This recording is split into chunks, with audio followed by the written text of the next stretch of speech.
Drugs free society కోసం DYFI పనిచేస్తుంది. ఆ టీమ్ లో T10 కూడా భాగస్వామి అవుతుంది.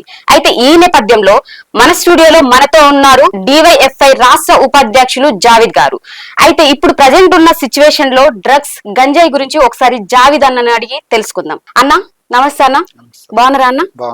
అయితే అన్న, డ్రగ్స్ గంజాయి అనేది చాలా పెద్ద సమస్య అయింది. అయితే దాని గురించి మీరు ఒక కార్యక్రమం చేస్తున్నారు కదన్నా, అయితే అది ఎట్లా ప్లాన్ చేస్తున్నారు, అసలు ఏం యాక్టివిటీస్ చేస్తున్నారు? ఈ రోజు తెలంగాణ అలాగే దేశంలో ప్రపంచంలో డ్రగ్స్ అనేది ఒక పెద్ద భూతంలాగా ఉన్నది. అవును, ఒక మహమ్మారి లాగా ఇప్పుడు మనకు వ్యాప్తి చెందుతున్నది. అవునవును.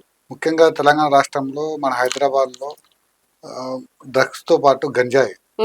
డ్రగ్స్ అంటే drugs only above middle class ఉన్న సంపన్న వర్గాలు కానీ, సినీ ప్రముఖులు కానీ, ఐటీ ఎంప్లాయీస్ కానీ వాళ్ళకి డ్రగ్స్ ఎక్కువగా అందుతుంది. వాళ్ళు డ్రగ్స్ తీసుకున్న స్థాయిలో వాళ్ళు ఉన్నారు. ఎందుకంటే వాళ్ళు ఎక్కువ డబ్బులు సంపాదిస్తుంటారు, డ్రగ్స్ కూడా ఆ విధంగా వాళ్ళకి అందుతుంది కాబట్టి అది డార్క్ నెట్ లో చూసి వాళ్ళు డ్రగ్స్ కొనుగోలు చేస్తున్నారు. గంజాయికి సంబంధించి గంజాయి ముఖ్యంగా బిలో మిడిల్ క్లాస్ అంటే పేద బస్తీలు కానీ లేకపోతే గ్రామీణ ప్రాంతాలు కానీ మంచి పేదరికంలో ఉన్నటువంటి కొంతమంది విద్యార్థులు కానీ యువతని వాళ్ళని అర్థం చేసుకొని వాళ్ళ గంజాయి సరఫరా చేస్తున్నారు. గంజాయి తీవ్రత అనేది చాలా ఎక్కువగా ఉంది తెలంగాణ రాష్ట్రంలో, హైదరాబాద్ లో. ఏ మారుమూల గ్రామానికి వెళ్ళినా కూడా గంజాయి అనేది చాలా విస్తృతంగా, చాలా విద్యార్థులు గాని యువత గాని మత్తులు దాంట్లో తూలి ఆడుతున్న పరిస్థితి మన తెలంగాణ రాష్ట్రంలో కనిపిస్తుంది. ఇప్పుడు ఎక్కువ విద్యార్థుల పైన ఎక్కువ ఎఫెక్ట్ చూపిస్తుంది కదన్నా. ముఖ్యంగా విద్యార్థులు అంటే మనం చూసాం, చాలా సందర్భాల్లో టీవీలు చూసాము, రెగ్యులర్ మనం వార్తలు చూస్తున్నాం కూడా. దీనిలో మేజర్ ఏంటంటే స్కూల్ స్థాయి నుంచి వాళ్ళు విద్యార్థులకు అలవాటు చేస్తున్నారు.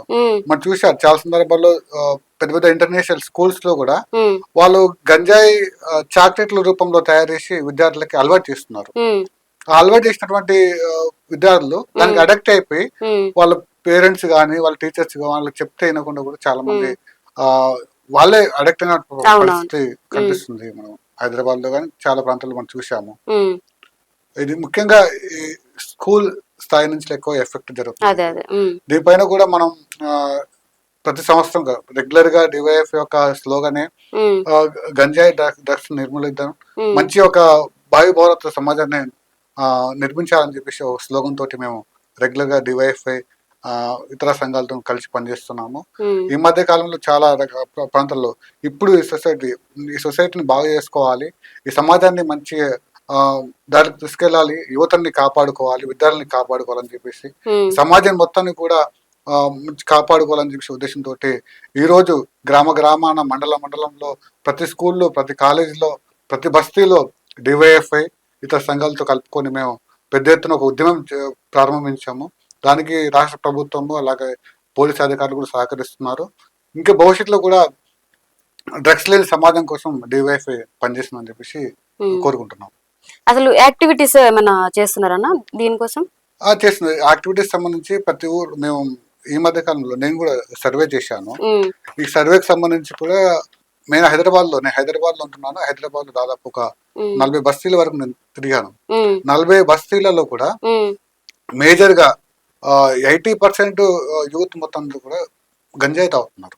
చూడండి, చాలా మంది పోలీస్ అధికారులు కానీ మనం బస్తీలోకి వెళ్తే ఏదైతే బస్తీలో చివరిలో ఉన్నటువంటి కొన్ని ప్రాంతాలను ఎంచుకొని, ఖాళీ ప్లేస్ లో ప్రాంతాలను ఎంచుకొని వాళ్ళు ఆటలాడే ప్లేస్ లో కూడా ఆటలాడటానికి వెళ్తున్నారు. తర్వాతకి వాళ్ళు గంజాయికి అలవాటు చేసిన పరిస్థితి కనిపిస్తుంది. దాంట్లో 7th క్లాస్ స్టూడెంట్స్ నుంచి వెళ్ళి డిగ్రీ స్థాయి, పీజీ స్థాయి స్టూడెంట్ వరకు గంజాయి తాగుతున్న పరిస్థితి మనం చూస్తున్నాం. మేము వెళ్ళి సర్వే చేసినప్పుడు చాలా మంది విద్యార్థులు చెప్తుందంటే మా బస్తీలకి వేరే వాళ్ళు వచ్చి గంజాయి అమ్ముతున్నారు అని చెప్పేసి వాళ్ళు చెప్తున్నారు. కొంతమంది ఏమో తాగుతున్నప్పుడు మేము వెళ్ళి కలిసాము, ఎందుకు తాగుతున్నారు, ఎందుకు చూస్తున్నారు అంటే ఇది వాళ్ళు చెప్పలేకపోతున్నారు. అంటే అంత అడిక్ట్ అయిన పరిస్థితి కనిపిస్తుంది. ఇంకో సందర్భం అంటే ఈ మధ్య కాలంలోనే చాలా ప్రతిరోజు కూడా డ్రగ్స్ గంజాయికి అలవాటు పడి వాళ్ళ పేరెంట్స్ ని చెప్పినటువంటి పరిస్థితి ఉంది, కొట్టినటువంటి పరిస్థితి ఉంది. ప్రతి ఇంట్లో ఒకడు ఖరాబ్ అయిన పరిస్థితి తెలంగాణ రాష్ట్రంలో కనిపిస్తుంది. ప్రతి ఇంట్లో ఒకరు విద్యార్థులు గాని, లేకుంటే వాళ్ళ భర్తలు గాని, లేకుంటే వాళ్ళ తమ్ముళ్ళు గాని, అన్నలు గాని ఈ గంజాయికి డ్రగ్స్ కి బానిస అయ్యే అవకాశాలు ఎక్కువ ఉన్నాయి, అవుతున్నారు.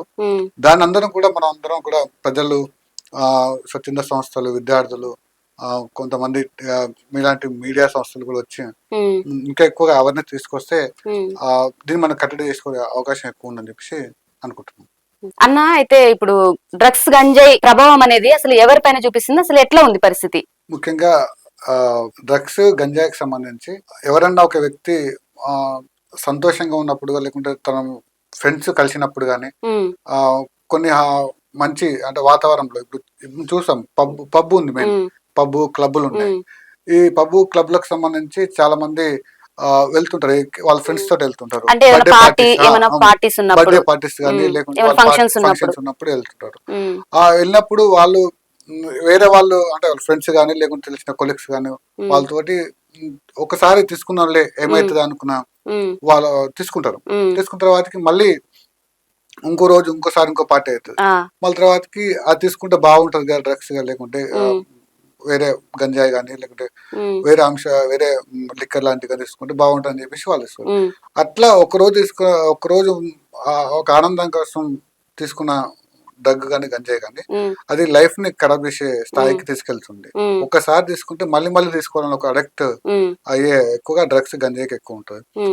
ఆ టైంలోనే వాళ్ళకి కావాల్సినటువంటి హార్మోన్స్ కూడా ఎక్కువ రిలీజ్ అయ్యి అంటే దాని ఆ వైపు నుంచి తీసుకెళ్లే హార్మోన్స్ కూడా ఎక్కువగా రిలీజ్ అవుతాయి. అంటే మంచి సంతోషంగా ఉన్నప్పుడు అది తీసుకోవాలి, డ్రగ్స్ తీసుకోవాలి లేకుంటే గంజాయి తీసుకోవాలి, వేరే ఆల్కహాల్ తీసుకోవాలని ఒక హార్మోన్స్ రిలీజ్ అవుతాయి. దానివల్ల ఎక్కువ వాళ్ళు అడిక్ట్ అయ్యే అవకాశం ఉంటుంది అని చెప్పేసి చాలా మంది సైంటిస్టులు కానీ డాక్టర్ కానీ చెప్తున్నారు పరిస్థితి మనం చూస్తున్నాం.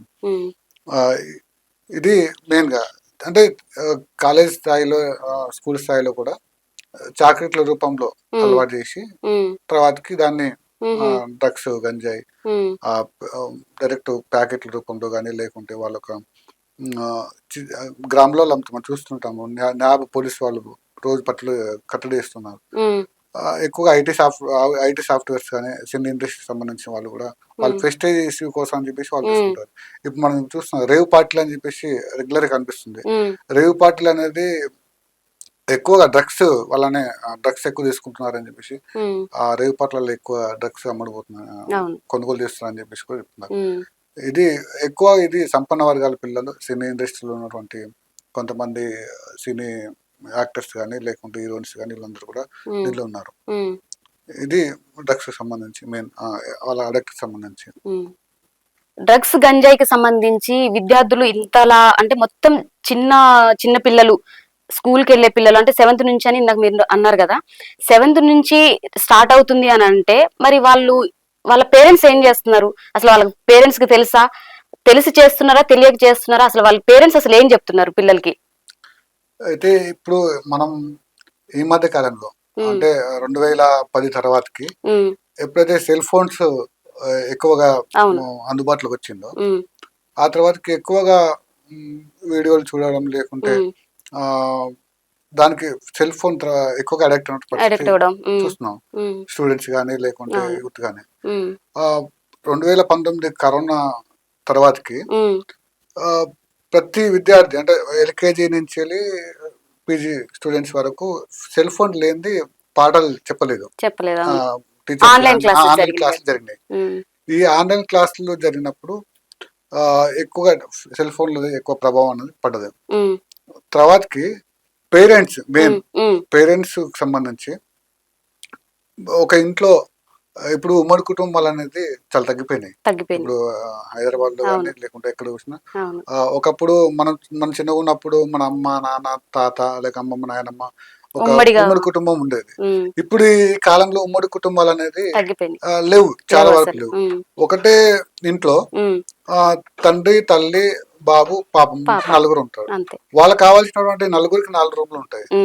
అయితే మా పిల్లగోడు స్కూల్ నుంచి లేకపోతే కాలేజ్ నుంచి వచ్చినప్పుడు వాడు చదువుకుంటుండా, వాడు ఏం చేస్తుండు అని చెప్పేసి వాళ్ళపైన గైడెన్స్ ఉండట్లేదు. దానివల్ల ఎక్కువ మంది ఫోన్ కి అడిక్ట్ అవుతున్నారు. వాళ్ళే ప్రపంచం, వాళ్ళు ఏది ఊహించుకుంటే అదే ప్రపంచం అవుతుంది. దానివల్ల ఎక్కువగా చెడిపోయిన పరిస్థితి కనిపిస్తుంది స్టూడెంట్స్. ఇంకోటి స్టూడెంట్స్ వాళ్ళ పిల్లలకి ఆప్యాయత అనేది కరువైపోయింది. అంత ఫ్రీనెస్ గా చూడట్లేదు తల్లిదండ్రులు పిల్లల్ని కూడా. కేవలం చదువు అంటే కేవలం డబ్బులు ఇచ్చి స్కూల్ పంపించడం, ట్యూషన్స్ కి పంపించడం. ట్యూషన్స్ పంపించడం, ఉదయం నుంచి సాయంత్రం 8 గంటల వరకు స్కూల్లో ఉండాలి, కాలేజీలో ఉండాలని చెప్పేసి ఉమ్, చాలా మంది పేరెంట్స్ కోరుకుంటున్నారు. ఉమ్, కానీ మా పిల్లోడు నిజంగా చదువుకుంటుండా, ఉమ్, నిజంగా అసలు వాడికి మార్క్స్ వస్తున్నాయా, ఉమ్, వాడు ఏం చేస్తుండు, వాడు ఉమ్, ఫోన్ చూస్తుండే, ఎవరితో మాట్లాడుతుండా, ఉమ్, ఇవన్నీ చెప్పేసి ఇవన్నీ కూడా పేరెంట్స్ అలాంటి వైపు చూడట్లేరు. ఉమ్, ఆ, అందుకోసమే పేరెంట్స్ కూడా ఎక్కువ మారాలి. ఉమ్, ముఖ్యంగా మన పిల్లోడు మన ఇంట్లో అమ్మాయి కానీ అబ్బాయి కానీ వాళ్ళు ఏం చేస్తున్నారు, అవును. వాళ్ళు ఎక్కడికి ఉమ్, వెళ్తున్నారు, ఏం చేస్తున్నారు అని చెప్పేసి వాళ్ళపైన మనం ఒక కన్నేసి చూస్తే, వాళ్ళు ఏమన్నా చెడుదారిలో కానీ లేకుంటే చెడు అలవాట్లకు అలవాటు అయితే క్వశ్చన్ చేసి ఉమ్, వైపు పోవద్దని చెప్తే ఖచ్చితంగా మన ఇంట్లోనే మనం కట్టడి చేసుకునే అవకాశం కలుగుతుంది. ఉమ్, అలా పేరెంట్స్ కూడా చూడట్లేదు. ఎందుకంటే వాళ్ళు ఉదయం 9 గంటలకు భార్య భర్తలు ఉంటే ఇద్దరు జాబ్కి వెళ్తున్నారు. ఉమ్, జాబ్ చేసుకోకపోతే పుట్టగొడు కూడా వాళ్ళకి వెళ్ళే పరిస్థితి లేదు కాబట్టి ఉమ్, వాళ్ళు వెళ్ళే పరిస్థితి ఉంటుంది. ఉమ్. కాబట్టి పేరెంట్స్ కూడా ఇప్పటి నుంచిలే వాళ్ళ ఒక చిన్న స్థాయి కొంచెం నుంచి సమయం వాళ్ళకి పిల్లలకి ఒక కేటాయిస్తే. గంట 2 గంటలు కేటాయించుకొని కూర్చోబెట్టుకొని ఆప్యాయతగా మాట్లాడితే ఉమ్, ఆ పిల్లలు కూడా అవేర్నెస్ కలుగుతుంది. చెడ్డ అలవాట్లు ఉన్నా కానీ చెప్తే వాళ్ళు మార్చుకునే అవకాశం ఉమ్, ఉంటుంది. చాలా మంది ఇట్లా అడక్ట్ అయిన తర్వాతకి వాళ్ళు కట్టడి చేస్తే వాళ్ళపైన రివర్స్ అవుతున్నారు. ఉమ్. చూసాను చాలా మంది తల్లిదండ్రులనే మర్డర్లు చేసిన అది ఎక్కువ సందర్భాలు. ఊర్లలో పల్లెటూర్లలో జరుగుతుంది కదండి. ఇప్పుడు పేరెంట్స్ ఏమన్నా చెప్తే వీళ్ళు డ్రగ్స్ కి అలవాటు అవుతున్నారు కాబట్టి పేరెంట్స్ మీద రివర్స్ అయిపోతున్నారు. రివర్స్ అవుతున్నారు, చంపేశారు కదా చాలా సందర్భాల్లో. అవును. మన తెలంగాణ గవర్నమెంట్, మన తెలంగాణ రాష్ట్రంలో కూడా చాలా మంది హత్య చేసిన సందర్భాలు కూడా ఉన్నాయి. ఉమ్, కన్న కొడుకు తల్లిదండ్రులు ఇద్దరిని కూడా అంటే ఉమ్, డ్రగ్స్ కి డబ్బులు ఇయ్యలే అని చెప్పేసి ఉమ్, 100 రూపాయలు డబ్బులు ఇయ్యనంటే హత్య చేసిన సందర్భాలు చాలా ఉన్నాయి. ఉమ్, కాబట్టి ఇంత దారుణంగా ఇంత విస్తరించిందంటే కారణం ఇప్పుడు ముఖ్యంగా పోలీస్ వ్యవస్థ కానీ లేకుంటే ప్రభుత్వం కానీ ఉమ్, దీనిపైన ఎక్కువ కట్టడి చేస్తేనే బాగుంటుంది. ఉమ్, తెలంగాణ గవర్నమెంట్ కూడా ఈ మధ్య కాలంలో కొత్త గవర్నమెంట్ వచ్చింది, కాంగ్రెస్ ప్రభుత్వం వచ్చింది. ఉమ్, రేవంత్ రెడ్డి చెప్తుండే డ్రగ్స్ ని ఉక్కు పాదంతో నిర్మూలిస్తాం అని చెప్పేసి ఉమ్, ఉమ్, చెప్పాడు. చాలా ఉమ్, సంతోషకరమైన విషయం అది. ఉమ్, ఆ, మేము కూడా అడుగుతుంది ఏంటంటే డివైఎఫ్ఐ కూడా ఉమ్, డ్రగ్స్ ని, గంజాయిని, ఆ, గంజాయి అంటే ముఖ్యంగా ఒక అంతర పంటగా ఉమ్, చేస్తున్న పరిస్థితి కనిపిస్తుంది. ఉమ్, ఎక్కువ దేశంలోనే ఉమ్, ఎక్కువ గంజాయి పండించిన రాష్ట్రం అంటే ఏపీ. ఉమ్, పక్కన ఉన్న మన ఆంధ్రప్రదేశ్, ఉమ్, ఏపీ ఉమ్, ఎక్కువగా పండిస్తున్నారు ఉమ్, గంజాయి. ఉమ్, గంజాయి పక్కన ఉన్న రాష్ట్రం నుంచి తెలంగాణ రాష్ట్రంలో కూడా ఉమ్, ఎక్కువగా విస్తరించి ఉమ్, గల్లీ గల్లీకి, కాలేజీ స్కూల్ నుంచి వెళ్ళి ఉమ్, ఎక్కువ గంజాయి విస్తరించింది. ఉమ్, దీన్ని అడ్డుకట్టేయాలంటే 2 రాష్ట్రాల ప్రభుత్వాలు ఉమ్. ఆ, చర్యలు తీసుకోవాలి. చర్యలు తీసుకోవాలి. దీన్ని నియంత్రిస్తేనే ఉమ్, ఒక మంచి సమాజాన్ని మనం నిర్మించుకోవచ్చు. ఉమ్, ఆ, మంచి యువతను మనం కాపాడుకోవచ్చు. ఉమ్, ఎందుకంటే మోడీ చెప్తుంటాడు ఉమ్, ఆ, ఎక్కువగా యువత చేతిలో ఉంది ఉమ్, భవిష్యత్తు భారతదేశం అని చెప్పేసి ఉమ్, చెప్తుండు. ఉమ్. కానీ భారతదేశంలో యువత మొత్తం ఇలా డ్రగ్స్ లో గంజాయిలో తేలిపోతే భవిష్యత్తు మొత్తం ఎలా ఉంటుందో ఒకసారి అర్థం చేసుకోవచ్చు అని చెప్పేసి కూడా మనం చెప్తున్నాం. అయితే అన్న, ఇప్పుడు ప్రభుత్వం పోలీస్ వ్యవస్థ అనేది పకడ్బందీగా కట్టుబడి చేస్తుంది అంటున్నారు కదా. అసలు మరి డ్రగ్స్ గంజాయి అనేది అసలు ఎక్కడి నుంచి సప్లై అవుతుంది, అసలు ఎవరు సప్లై చేస్తున్నారు?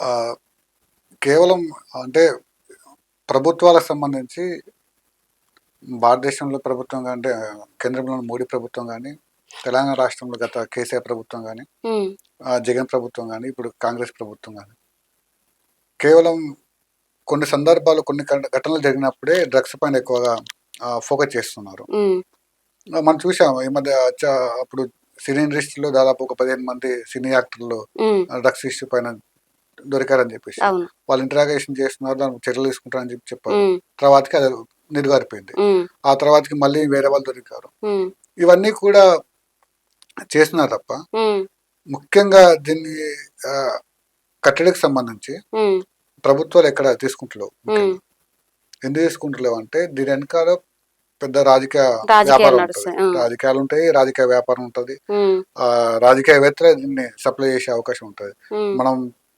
టీవీలలో చూస్తుంటాం, సినిమాలలో చూస్తుంటాం. ఉమ్, అవును, ఉదాహరణ పోకిరి సినిమాల్లో చూస్తుంటాం అవునవును. ఎట్లా ఉమ్, డ్రగ్స్ సప్లై అవుతుంది అని చెప్పేసి. ఉమ్, చాలా సినిమాలు కూడా వచ్చాయి. అవును. అలాగనే ఇప్పుడు జరుగుతున్న పరిస్థితి కూడా సేమ్ దానిలాగానే ఉన్నట్టు పరిస్థితి కనిపిస్తుంది. ఉమ్, ఎందుకంటే చూడండి, మోడీ ప్రభుత్వం 2014 తర్వాతకి అధికారం వచ్చిన తర్వాతకి ఆ పోర్టులు ముఖ్యంగా భారతదేశంలో చుట్టుపక్కల ఉన్నటువంటి ఆ పోర్టులు అన్ని కూడా విశాఖ పోర్ట్ అయితేనేమి, గుజరాత్ లో ఉన్నటువంటి అహ్మదాబాద్ లో ఉన్నటువంటి పోర్ట్, అదాని పోర్ట్ అయితేనే, ఇవన్నీ కూడా ప్రైవేట్ పరం చేశారు. ఈ ప్రైవేట్ పరం చేసిన తర్వాతకి ఎక్కువగా అందులోనే అంటే స్టీమర్ పడవల రూపంలో కానీ లేకుంటే నౌక రూపంలో కానీ ఎక్కువగా సప్లై అవుతుంది వేరే కంట్రీస్ నుంచి వెళ్ళి, ఆఫ్రికా కంట్రీస్ అయితే జపాన్, చాలా కంట్రీస్ నుంచి వెళ్ళి సప్లై అవుతుంది. ఈ సప్లై ఎక్కువ సప్లై అయినటువంటి ఇంపోర్ట్ చేసుకున్నటువంటి మన కొంతమంది వ్యక్తులు ఆ ప్రైవేట్ పోర్టులకు వెళ్ళి దొరుకుతున్నాయని చెప్పి చెప్తున్నారు. చూడండి, మన 2023లో మన విశాఖ పోర్ట్ లో దాదాపు 2300 కోట్ల రూపాయలు విలువ గల హెరాయిన్, కొకైన్ దొరికింది. అక్కడే కాదు, దేశవ్యాప్తంగా చాలా పోర్టుల్లో కూడా కొన్ని వేల కోట్ల రూపాయల కొకైన్, హెరాయిన్, నిషేధిత డ్రగ్స్ ని పట్టుకుంటున్నారు. అంటే మనం స్పష్టంగా అర్థం చేసుకోవచ్చు, ప్రైవేట్ పరం చేస్తే ఇంకెన్ని చూడొచ్చు, ఎలా సప్లై చేసుకోవచ్చు. దీని వెనుక రాజకీయ నాయకులు ఉంటారు పెద్ద పెద్ద, మనం చూసుకోవచ్చు. అంతెందుకు, అదే రోజు విశాఖపట్నంలో జరిగిన డ్రగ్స్ సీజ్ చేస్తే దాని వెనకాల చాలా మంది నాయకులు మాట్లాడారు. మీ వ్యక్తులు తీసుకొచ్చారు, మీ రాజకీయ పార్టీని అని చెప్పారు. అట్లా ఉన్నాయి, వాస్తవానికి చాలా ఉన్నాయి. అయితే ముఖ్యంగా ఎయిర్పోర్ట్లు ప్రైవేట్ పరం చేయడం, పోర్టులను ప్రైవేట్ పరం చేయడం, రైల్వేలను ప్రైవేట్ పరం చేయడం. ప్రైవేట్ పరం చేస్తే ప్రైవేట్ సెక్యూరిటీ, వాళ్ళే సెక్యూరిటీ ఉంటది, వాళ్ళే గార్డ్స్ ఉంటారు, వాళ్ళే ఉంటారు అక్కడ పనిచేసే వాళ్ళు. కాబట్టి వేరే దేశం నుంచి తీసుకొచ్చినటువంటి డ్రగ్స్ ని తొందరగా బయటకు వెళ్ళే అవకాశం ఉంటుంది. అదే ప్రభుత్వ ఆధీనంలో ఉంటే, ప్రభుత్వంగా ఉంటే పోర్టులు కానీ ఎయిర్పోర్ట్లు కానీ ఇవన్నీ ప్రైవేట్ గవర్నమెంట్ లో ఉంటే అది ఇంత ఈజీగా బయటకు వెళ్ళే అవకాశం ఉంటుంది. అందుకోసమే పైనుంచి దేశం స్థాయి నుంచి కింద రాష్ట్ర స్థాయి, గల్లీ స్థాయి నుంచి ఎక్కువగా స్ప్రెడ్ అయ్యే అవకాశం ఇక్కడ కనిపిస్తుంది. కాబట్టి దీనికి కారణం మన ప్రభుత్వాలే, అక్కడ కేంద్ర ప్రభుత్వం కానీ, ఇక్కడ రాష్ట్ర ప్రభుత్వాలు కానీ, వీళ్ళ వైఫల్యాల వల్లనే ఈరోజు డ్రగ్స్, గంజా ఇంత విచ్చలవిడిగా జరుగుతుంది.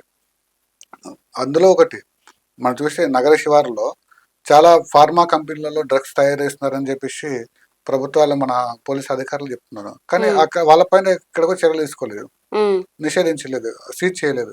కానీ కొన్ని సందర్భాల్లో మీడియా వారు లేకుంటే వేరే సంఘ నాయకులు వెళ్ళి వాళ్ళపై డ్రగ్స్ ఉంది తయారు చేస్తారంటే అప్పటికప్పుడు తూతురు మంత్రం అని చెప్పేసి వాళ్ళపైన యాక్షన్ తీసుకొని వదిలేస్తున్న పరిస్థితి కనిపిస్తుంది. దీనికి మొత్తం ప్రభుత్వాలు కఠినంగా వ్యవహరిస్తే మళ్ళీ ఇంకోళ్ళు చేసే అవకాశం ఉండదు. ఇది అసలు డ్రగ్స్, గంజా అనేది నిషేధించినటువంటి డ్రగ్ అది. మళ్ళీ నిషేధించాలి ఏముంది, అంత కఠినంగా చర్యలు తీసుకోవాలి. ఇప్పుడు భారతదేశంలో అంత కఠినమైన చట్టాల పైన ఉన్నాయి, దానిపైన నిషేధించిన ఎవరైతే దొరుకుతారో వాళ్ళు దొరికిన వాళ్ళ పైన యాక్షన్ తీసుకోవాలి, వాళ్ళ పైన కఠిన చర్యలు తీసుకోవాలి. అప్పుడు ఇస్తేనే భయం వస్తుంది, లేకుంటే చాలా మందికి తెలుస్తుంది. ఇది సంబంధించి అయితే అన్న, ఇప్పుడు స్కూళ్ళలో గానీ కాలేజెస్ లో గానీ పేరెంట్స్ కి కమిటీలు అనేది ఇట్లా టీచర్స్ పెట్టట్లేదా? అసలు టీచర్స్ ఎందుకు అవేర్నెస్ కల్పించట్లేదు పిల్లలకి? దీని గురించి మీరు ఏం చెప్పాలనుకుంటున్నారు? అయితే ముఖ్యంగా స్కూలు అండ్ కాలేజీలలో, ముఖ్యంగా గ్రామీణ స్థాయి నుంచి అలాగే పట్టణ ప్రాంతాల్లో కూడా ప్రతి ప్రైవేట్ స్కూల్, గవర్నమెంట్ స్కూళ్ళల్లో కొన్ని కమిటీలు ఏర్పాటు చేయాలని చెప్పేసి ప్రభుత్వం చెప్తుంది. వాళ్ళు స్వచ్ఛందంగా వాళ్ళ యాజమాన్యాలకు సంబంధించి వాళ్ళు కమిటీలు వేసుకుంటారు. పేరెంట్స్ కమిటీ అని చెప్పేసి, యాంటీ డ్రగ్ కమిటీలు అని చెప్పేసి, పిల్లలకు సంబంధించి కొన్ని కమిటీలు ఏర్పాటు చేసుకుని వాళ్ళ ద్వారా వాళ్ళు యాక్టివిటీస్ కండక్ట్ చేస్తుంటారు. అయితే మనం డివైఎఫ్ఐగా మనం చెప్తుంది ఏంటంటే, ప్రతి స్కూళ్ళలో, ప్రతి కాలేజీలో కూడా యాంటీ డ్రగ్ కమిటీ ఏర్పాటు చేయాలి. దీంట్లో యాంటీ డ్రగ్ కమిటీలో స్టూడెంట్స్ ఉండాలి, పేరెంట్స్ ఉండాలి, టీచర్స్ ఉండాలి. టీచర్స్ తో పాటు బయట ఎవరైతే విద్యార్థి సంఘాలు కానీ లేకపోతే పోలీస్ అధికారులు కానీ వీళ్ళతో కమిటీ వేసుకుంటే 1 month ఒకసారి, 15 రోజులకు ఒకసారి ఆ అసెంబ్లీ మీటింగ్ ఏర్పాటు చేసుకొని స్కూల్లో కానీ కాలేజీలో కానీ మీటింగ్ ఏర్పాటు చేసుకొని ఆ మీటింగ్ లో విద్యార్థులు ఎలా ఉండాలి, జరుగుతున్న సమాజంలో దారుణాల పైన లేకుంటే డ్రగ్స్ పైన ఇతర అంశాల పైన చాలా అంశాలు వస్తుంటాయి, రెగ్యులర్ వస్తుంటాయి. అలా అవేర్నెస్ ప్రోగ్రామ్స్ మనం నిర్వహిస్తే ఖచ్చితంగా పిల్లలకి అవగాహన కలుగుతుంది. వాళ్ళు కూడా నలుగురు చెప్పే అవకాశం ఉంటుంది. ఎందుకంటే చిన్న స్థాయి స్కూల్ స్థాయి నుంచిలే వాళ్ళు మంచి అలవాట్లైనా అక్కడ నేర్చుకోవాలి, చెడ్డ అలవాట్లైనా అక్కడ నేర్చుకోవాలి. కాబట్టి అలా నిర్వహించుకుంటే ఖచ్చితంగా మనం కొంతైనా వాళ్ళకి అవగాహన కల్పించవచ్చు. ఆ విద్యార్థులే పేరెంట్స్ కి చెప్పే అవకాశం ఉంటుంది. ఒకవేళ తల్లిదండ్రులు కానీ లేకుంటే అలాంటి అన్న తమ్ముడు అన్న గాని తమ్ముడు గాని అక్క గాని అలాంటి చెడు అలవాట్లు ఉంటే ఖచ్చితంగా ఈ విద్యార్థులే అక్కడ అలాంటి పని చేయొద్దని చెప్పేసి చెప్పే అవకాశాలు ఎక్కువగా ఉంటాయి. కాబట్టి స్కూల్ కమిటీలు, స్కూల్ యాజమాన్యాలు, కాలేజ్ యాజమాన్యాలు అలా అవేర్నెస్ ప్రోగ్రామ్స్ నిర్వహించుకు బాగుంటుంది. ఖచ్చితంగా మాలాంటి యువజన సంఘాలు కానీ, విద్యార్థి సంఘాలు కానీ, స్వచ్ఛంద సంస్థలు కానీ బయటకు వచ్చి స్కూళ్ళు కాలేజీలో చెప్పే అవేర్నెస్ ప్రోగ్రామ్స్ వాళ్ళు ఇంట్రెస్ట్గా వినే అవకాశం ఉంటుంది. కాబట్టి ఇలాంటి సంఘాలను కూడా ఇన్వైట్ చేస్తే బాగుంటుందని చెప్పేసి మేము అనుకుంటున్నాం. అన్న, ఇప్పుడు డ్రగ్స్ ని నిర్మూలించాలంటే అసలు ప్రభుత్వం ఎలాంటి చర్యలు చేపట్టాలి? అయితే ఈ సమస్యకు ప్రభుత్వం ఒక కఠినమైన చట్టాలు రూపొందించాలి. దాంతోపాటు గ్రామీణ ప్రాంతాలలో చైతన్యమైనటువంటి కొన్ని కార్యక్రమాలు నిర్వహించాలి. స్కూళ్ళు కాలేజీలలో సదస్సులు, అలాగే కొన్ని యాంటీ డ్రగ్ ప్రోగ్రామ్స్ నిర్వహించుకుంటే స్కూల్ కాలేజీలలో కూడా విద్యార్థులకు అవేర్నెస్ కలుగుతుంది. దాంతోపాటు స్కూళ్ళు కాలేజీల దగ్గర చిన్న చిన్న షాప్స్ ఉన్నాయి, దుకాణాలు ఉన్నాయి. ఆ దుకాణాలలో ఎక్కువ డ్రగ్స్, గంజాయి అమ్ముతున్న పరిస్థితి ఉంది. ఆ దుకాణాల పైన కూడా పోలీస్ అధికారులు నిరంతరం నిఘా ఏర్పాటు చేసి వాళ్ళ దుకాణదారులకి డ్రగ్స్, గంజాయి అమ్మితే కఠిన చర్యలు ఉంటాయి అని చెప్పేసి వాళ్ళ పైన కూడా వాళ్ళు నిఘా ఏర్పాటు చేసుకొని చర్యలు తీసుకుంటే బాగుంటుంది. దాంతోపాటు ముఖ్యంగా బస్తీలలో, గ్రామాలలో యాంటీ డ్రగ్స్ కమిటీలు ఏర్పాటు చేయాలి. మనం గ్రామీణ ప్రాంతాల్లో అయితే సర్పంచ్, చాలా మంది వార్డు మెంబర్లు ఉంటారు. దాంతోపాటు అక్కడ ఉన్న యువతని, రాజకీయ నాయకులకు సంబంధించి కొంతమందిని మనం ఒక కమిటీగా ఏర్పాటు చేసుకొని ఆ గ్రామంలో డ్రగ్స్ సరఫరా ఎవరు చేస్తున్నారు, గంజాయి ఎవరు చేస్తున్నారు అని చెప్పేసి వాళ్ళపైన నిఘా ఏర్పాటు చేసి వాళ్ళని కట్టడి చేసుకునే అవకాశం ఉంటే ఖచ్చితంగా గంజాయి నిర్మూలించవచ్చు. ఇది ముఖ్యంగా. దాంతోపాటు పబ్బులు, క్లబ్బులలో 11 గంటల వరకు ఉండాలని చెప్పేసి అధికారులు చెప్తున్నారు. కానీ 11 గంటల వరకు ఎక్కడ ఉండదు. తెల్లం దాకా డ్రగ్స్ మన పబ్బులు, క్లబ్లలో డాన్స్లు ఇవన్నీ చేస్తుంటారు. రెగ్యులర్ గా బంజారా హిల్స్, జూబ్లీ హిల్స్, మాదాపూర్, గచ్చిపౌలి ప్రాంతాల్లో పోతే మార్నింగ్ 4 గంటల వరకు పబ్లు, క్లబ్లు అన్ని ఓపెన్ అయి ఉంటున్నాయి. కాబట్టి ప్రభుత్వం కూడా చర్యలు తీసుకోవాలి. 11 గంటల వరకు వాళ్ళని పర్మిషన్ ఇచ్చే విధంగా కఠినమైన చర్యలు తీసుకుంటే కొంతవరకైనా డ్రగ్స్ నిర్మించే అవకాశం ఎక్కువ ఉంటుంది. దాంతోపాటు ఐటీ సాఫ్ట్వేర్స్, ఐటీ కంపెనీలు పనిచేసినటువంటి వాళ్ళని కూడా ఆ యజమాన్యాలకు సంబంధించి, ఆ కంపెనీల యజమాన్యాలకు సంబంధించి కూడా నిరంతరం వాళ్ళపైన కూడా ఇలాంటి కార్యక్రమాలు కానీ, అవగాహన కార్యక్రమాలు నిర్వహించుకుంటే కొంతమైనా అక్కడ అవేర్నెస్ కలిగించవచ్చు. ఇంకోటి సినీ ఇండస్ట్రీకి సంబంధించి కూడా ముఖ్యంగా ఫస్ట్ మనం అంటే గత 10 సంవత్సరాల ముందుకు పోతే సినీ ఇండస్ట్రీలోనే డ్రగ్స్ అనేది కనిపించేది. కానీ ఇప్పుడు సినీ ఇండస్ట్రీ కంటే ఎక్కువగా బయట స్ప్రెడ్ అయిన అవకాశాలు చూస్తున్నాం. కాబట్టి సినీ యాక్టర్లు వాళ్ళ ఒక బాధ్యతను వాళ్ళు నిరూపించుకోవాలి. వాళ్ళు కేవలం సినిమాలే కాకుండా వాళ్ళ ఒక సమాజంలో విద్యార్థులు కానీ, యువత కానీ, ప్రజలందరూ కూడా ఎలా ఉండాలి, ఆ డ్రగ్స్ తీసుకుంటే ఎలాంటి పరిణామాలు ఉంటాయని చెప్పేసి కూడా ఇలాంటి కార్యక్రమాలు సినీ యాక్టర్స్, సినీ ఇండస్ట్రీకి సంబంధించి చేస్తే కూడా ఎక్కువగా స్ప్రెడ్ అయ్యే అవకాశం ఉంటుంది, ఎక్కువ తెలిసే అవకాశం ఉంటుంది. ఇది సినీ యాక్టర్కి సంబంధించి. దాంతోపాటు పోలీసు అధికారులకు సంబంధించి ఇప్పుడు న్యాబ్ అని నార్కోటిక్ డ్రగ్ అంటే పెట్టారు. న్యాబ్కి సంబంధించి కూడా అధికారులు రెగ్యులర్గా మానిటరింగ్ చేస్తున్నారు. ఎక్కువగా డ్రగ్స్, గంజాయి కూడా పట్టుబడి చేస్తున్నారు. ఇంకా ఎక్కువగా చేస్తే మంచి ఫలితాలు ఉంటాయి. డ్రగ్స్ కూడా మనం నిర్మించవచ్చు. దాంతోపాటు ప్రభుత్వాలకు సంబంధించి కూడా సీరియస్గా ఎప్పటికప్పుడు పోలీస్ అధికారులతోటి, డీజీపీ తోటి అందరితో మాట్లాడితే ఇంకా ఎక్కువగా రెగ్యులర్గా మాటం చేస్తే బాగుంటుందని చెప్పేసి మేము అనుకుంటున్నాం. అన్న మరి ఇప్పుడు ఈ డ్రగ్స్ గంజాయి మీద డివైఎఫ్ఐ ఏం కార్యక్రమాలు చేస్తుంది? ఇప్పుడు డివైఎఫ్ఐ రాష్ట్ర వ్యాప్తంగా అన్ని గ్రామాలలో, మండలాలలో, పట్టణ ప్రాంతాలలో, బస్తీలలో చైతన్యవంత కార్యక్రమాలు నిర్వహిస్తున్నాము. ప్రతి విద్యార్థికి, ప్రతి యువతకి కరపత్రం రూపంలో ఈరోజు మీరు తీసుకున్నటువంటి దీంట్లో గంజాయి డ్రగ్స్ నిర్మూలిద్దాం, సమాజాన్ని కాపాడుకుందాం ఆ ఒక స్లోగన్ తోటి మేము ప్రతి విద్యార్థికి, ప్రతి యువతకి ఈ కరపత్రం చేరదీసి దీంట్లో జరిగే పరిణామాలపైన, తీసుకునే అంశాలపైన, తీసుకుంటే ఎలాంటి పరిణామాలు ఉంటాయని చెప్పేసి దీంట్లో కరపత్రంలో క్షుణ్ణంగా రాసి వాళ్ళందరికీ మేము పంపిణీ చేస్తున్నాము. వాళ్ళకి అవగాహన కార్యక్రమాలు నిర్వహిస్తున్నాము. ర్యాలీలు, అలాగే సదస్సులు, పెద్ద పెద్ద ఆఫీసర్లతోటి, కలెక్టర్ తోటి, డీజీపీ తోటి, ఏసీపీ తోటి, చాలా మంది అధికారులతోటి విద్యార్థులకి, బస్తీల నుండి యువతకి, ప్రజలందరికీ కూడా ఇలాంటి పరిణామాలు ఉంటాయని చెప్పేసి తీసుకొచ్చి మాట్లాడిపించి వాళ్ళతో మేము అవేర్నెస్ ప్రోగ్రామ్స్ నిర్వహిస్తున్నాము. మాతో పాటు ఇలాంటి మీడియా సంస్థలు కానీ, బయట స్వచ్ఛంద సంస్థలు కానీ వీళ్ళందరూ వస్తే ఒక చేయి కలుపుకొని ఎక్కువ మంది పనిచేస్తే ఎక్కువగా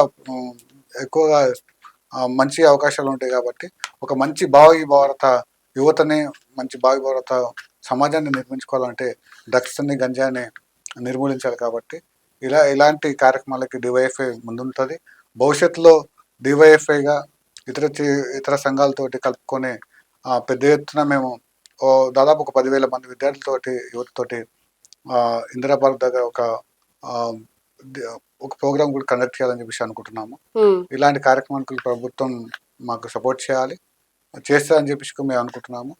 ఎందుకంటే సమాజంలో ఎక్కువగా దీనికి బానిస అవుతున్నారు. కాబట్టి ఈ బానిస నుంచి బయటకు రావాలంటే, ఒక మంచి సమాజాన్ని నిర్మించుకోవాలంటే మాలాంటి సంఘంని ప్రభుత్వాలు కానీ, ఇతర అధికారులు కానీ సపోర్ట్ చేయాలని కోరుకుంటూ సెలవు. అయితే చూసారు కదా, డివైఎఫ్ఐ రాష్ట్ర ఉపాధ్యక్షులు జావేద్ అన్న మనకి చాలా విషయాలు, డ్రగ్స్ గురించి, గంజాయి గురించి చాలా విషయాలు చెప్పారు. అలాగే పిల్లల పట్ల తల్లిదండ్రులు ఎలా ఉండాలి, టీచర్స్ ఎలాంటి అవేర్నెస్ కల్పించాలి అని, ప్రభుత్వాలు ఎలాంటి చర్యలు తీసుకోవాలని అన్న మనతో చాలా విషయాలు చెప్పారు. సో అన్న, మీరు మా స్టూడియోకి వచ్చి ఇన్ని విషయాలు మాకు, అంటే ప్రేక్షకులకి ఇంత మంచి మెసేజ్ ఇచ్చినందుకు మీకు ధన్యవాదాలు అన్న. చాలా థ్యాంక్ యూ. చూసారు కదా ఇవాల్టి ఇంటర్వ్యూ. నెక్స్ట్ ఇంటర్వ్యూతో మళ్ళీ కలుద్దాం. బాయ్.